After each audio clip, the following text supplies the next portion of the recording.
بسم اللہ الرحمن الرحیم۔ ایسے شخص کو کوئی نہیں بدل سکتا جس شخص کو خود میں کوئی غلطی نظر نہیں آتی۔ ہر پریشانی کے اندر کوئی نہ کوئی بہتری ضرور چھپی ہوتی ہے۔ جو اللہ پاک تک لے جائے وہ ٹھوکر کو سزا نہیں کہتے۔ کسی انسان کو دکھ نہ دو، کہیں اس کو دیا ہوا دکھ تمہاری دعا میں رکاوٹ نہ بن جائے۔ آنسو ہر دل کو پگھلا نہیں سکتے، یہ صرف ان دلوں پر اثر انداز ہوتے ہیں جن کے اندر رب بستا ہو۔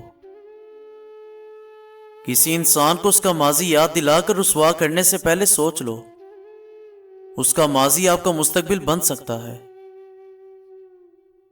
لوگوں کا کہنا ہے کہ کسی کے گھر روزانہ جانے سے عزت کم ہو جاتی ہے، مگر واحد خدا تعالیٰ کا گھر ہے جہاں روزانہ جانے سے عزت میں مزید اضافہ ہو جاتا ہے۔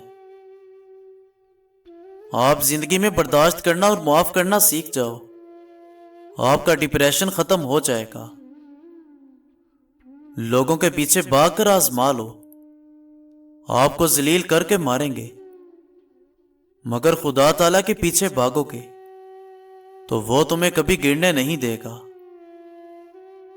بزرگ فرماتے ہیں ذاتی گھر بنانا چاہتے ہو تو کسی نیک عورت کے ساتھ زندگی بسر کرو، مال میں کثرت ہو جائے گی۔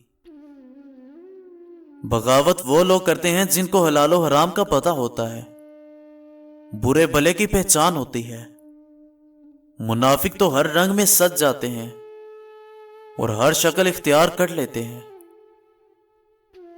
بہت زیادہ مضبوط نظر آنے کا ایک نقصان یہ ہے کہ لوگ کبھی یہ خیال نہیں کرتے کہ آپ کو بھی کوئی تسلی کی ضرورت ہو سکتی ہے۔